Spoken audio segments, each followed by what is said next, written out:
Hello everyone, this is Aeroica, and I appreciate you stopping by for another video.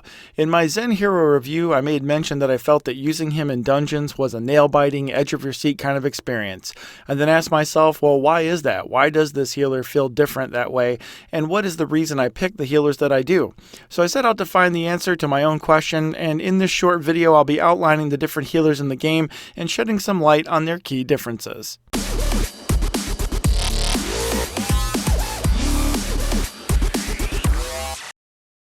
During my creation of the Zen review video, I noted that the heals for two different spells that he had healed the exact same amount. And I thought this was odd and decided to investigate a little bit further after the video was completed. This prompted me to look into other healers in the game and see how their spells operated in a more in-depth manner. While Zen's heals were unique in their identical healing amount, I was able to determine that each healer's spell had a static heal amount that was constant each time it was used. This allowed me to calculate what the healing potential was for each healer and to see which one is the most effective. For this quick review of all the healers in the game, I only considered those that were deemed viable to keep a 4-hero group alive in a dungeon. And so by viable I mean that heroes such as Emily and Sifu were not evaluated because again I feel like they lack a sufficient amount of heals to keep a full group alive in an entire dungeon. It's not to say that you couldn't do it, but from a practical standpoint I don't think it's going to totally work out well. And I've tried it before and it's very difficult and it doesn't seem smooth at all. Since some of the healers have 2 single target heals and 2 group heals, this table will accommodate those differences by listing them accordingly, as single 1, single 2, and group 1, group 2.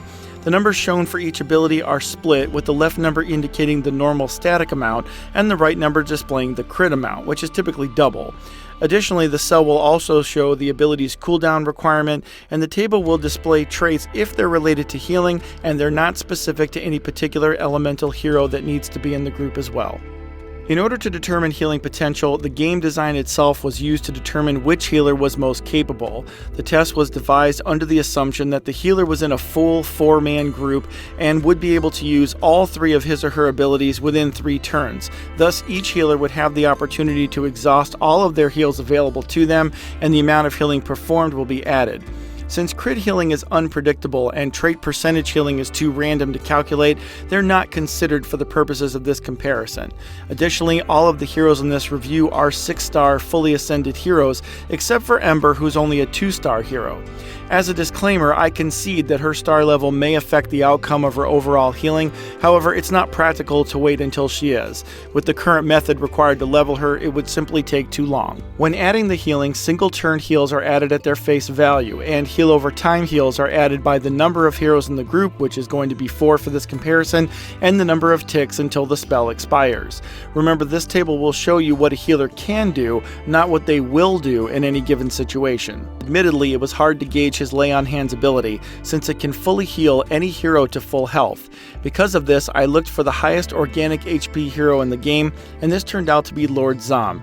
At a 6-star level, he rolls in with 10,444 HP.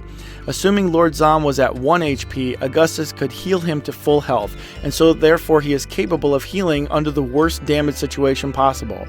Additionally, his Aegis Wall is a single-tick AoE heal, and collectively he can perform 13,887 HP in heals.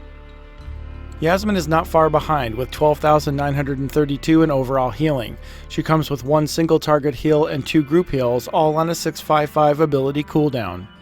I did go back and forth in giving Dagrind a spot in this comparison, and while I do believe he would be challenging to use as a sole healer, since he is the only one that can heal the furnace, and I have used him solely in groups for some dungeons where the furnace was tanking, I included him so we can see where he ranks. Dagrind has a single target heal that not only provides 3 energy, but heals at 1,098 HP, while his Dwarven EMT heals 89% of the max HP of the target. Again, going back to Lord Zom's 10,444 HP as a benchmark, Dagrind can heal 89% of that, and when you add in the 1098, he comes to an overall healing of 10,393. Ember has 3 heals, a single target heal and 2 group heals, all on a 655 ability cooldown.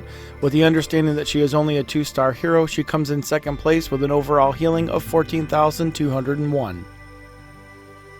Next is Zen with some rather balanced heals. Both of his single target heals do the same amount of healing and are only differentiated by what they offer as secondary components. While also on a 655 ability cooldown, he brings in 10,800 in overall healing.